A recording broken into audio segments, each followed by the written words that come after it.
deste governo, diga-se de passagem, vem do É antigo. passado, né? E você tinha um núcleo ali da área militar. E aí Então, meio que todo mundo ia se dar bem nessa então, história. ali nós tínhamos dois núcleos disputando, né? A de $1 que você falou era um núcleo, a da Covaxin era outra. A gente Entendi. está falando de suspeitas ainda, de indícios, porque, infelizmente, o Ministério Público não abriu, fala que não há indícios e não abriu o processo. Nada impede que no futuro próximo, a partir do ano que vem, esses processos sejam, essas denúncias sejam investigadas e a gente escancare um grande esquema de corrupção que podia estar sendo tramado dentro do Ministério da Saúde.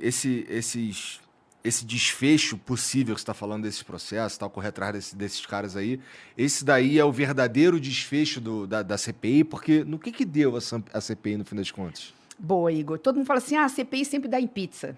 Né? Sim. Esta foi a única que não deu, porque ela fez o dever de casa, ela foi conclusiva. Estava ali o seguinte, olha, houve atraso na compra de vacina, morreram tantas pessoas, a média, né, uma média estimada de tantas pessoas, houve omissão do governo federal.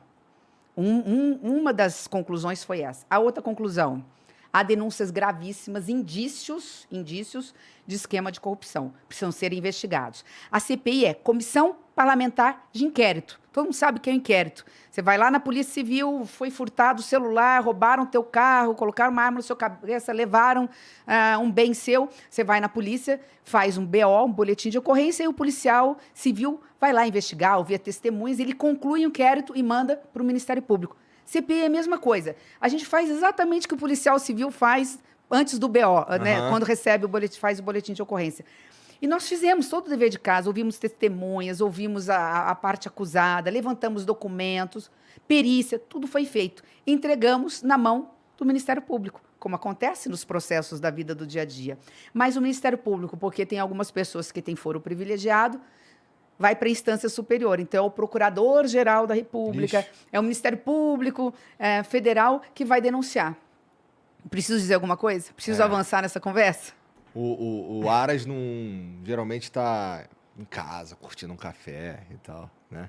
Eu diria que hoje ele é o engavetador-geral da República. Bom,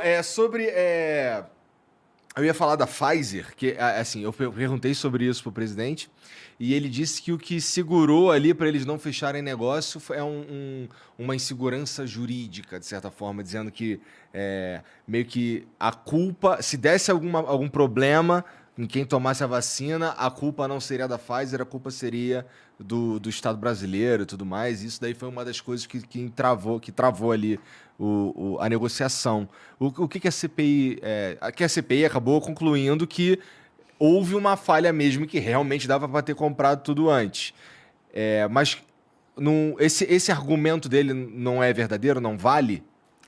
Olha, Igor, primeiro que não vale, mas tem algo mais grave aí, né? Para você ser um presidente da República, você tem que ter coragem. Nós não estávamos falando de qualquer coisa. Nós estávamos falando entre uma preocupação mínima com algumas regras de um contrato e morte das pessoas. Mas ser presidente da República é ter que ter coragem de tomar decisões. Num caso desse, toma-se as decisões, depois se discute. Não é verdade, mas ainda que fosse. Quero dizer que essa é uma desculpa esfarrapada e uma desculpa de alguém que é indiferente com a dor alheia. Se eu fosse presidente da República num caso desse, como mãe, como mulher, eu falo, compre, dane-se, depois eu vou discutir contrato.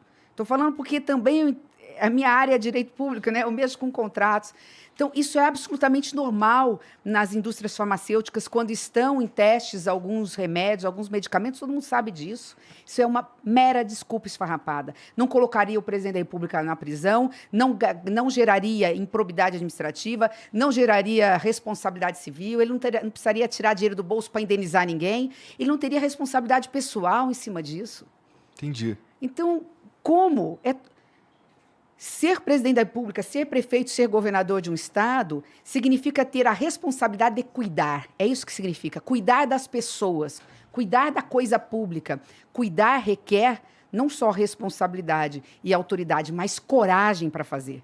Senão, você não faz nada. Sim. Empurrar responsabilidade para terceiro e falar, isso aqui não é problema meu, deixa para lá. Você diria que o principal problema da gestão atual do Bolsonaro é a condução, como ele geriu a pandemia, como a gente lidou com a pandemia de uma forma geral? Esse seria o principal problema? Porque, assim, eu particularmente Eu avalio que sim. O que você acha? Aí é um pouco mais que isso, né, Igor? Vamos falar de passado, então. Eu luto por democracia há 35 anos. Eu nunca vi tantos retrocessos. O bem maior que um cidadão pode ter é o direito de ir às urnas, votar e a cada 4 anos decidir quem vai presidir a sua vida. Uhum. Então, a democracia é o princípio, o meio e o fim para que você esteja aqui, podendo falar o que você quiser, fazer xingamento, usar palavrão. É seu direito de expressão e eu estar aqui conversando com você, sem a preocupação que ali, ó, quando a gente sair, vai ter um policial para me levar para o Chilindró. Não sei nem se o povo sabe ainda que é isso. Para cadeia. Para cadeia, né? E muitas vezes desaparecer com o corpo, que é o que acontecia, né, com as Clarices no passado. Então, a democracia é o princípio, meio e fim para que nós possamos ter vida. Vida em plenitude, direito de ir e vir, direito de liberdade de expressão, não ter censura, poder votar e ser votado, ter uma imprensa livre, ter poderes independentes, fazer leis para a sociedade. Né? Este é o princípio básico. Então, quando eu tenho um presidente da República que flerta com o autoritarismo, que ameaça as instituições, que não dá sossego para que o Brasil possa crescer e desenvolver, ele já, por si só, ele perde toda a legitimidade e autoridade para governar um país que é democrático, que ama a democracia, que não abre mão da democracia. Claro que a gota d'água, né, vamos dizer assim, que fez com que muitos perdessem a paciência foi, você tem razão, de forma prática, né, naquilo que, como você falou, como é que eu chego lá na ponta para explicar, né, para o cidadão, foi realmente a má condução na pandemia. Mas há um recheio em torno disso. Há uma série de situações. Um presidente omisso no que é essencial. Ele se omite no que é essencial. Sabe o que é interessante? Quando eu conversei com ele, a gente falou sobre esse ponto da pandemia e eu falei, cara, se você